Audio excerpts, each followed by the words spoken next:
nung time ni Duterte, kahit anong sabihin nyo kay Duterte, JK, mamatay tao, ganyan, nagmumura, pero takot sila kay Duterte magnakaw ng hayag-hayagan kasi mumurahin sila ni Digong. Takot sila. Ito, pinsan niya, sagot mo kami, boss, ha? Hindi sila takot.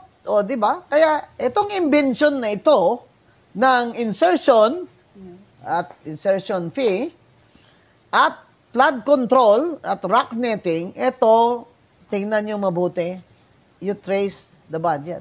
Nangyayari lang ito since 2022. But of course, Diskaya started in 2016 Anong and sabi started niya? to get their billions Anong sabi by niya?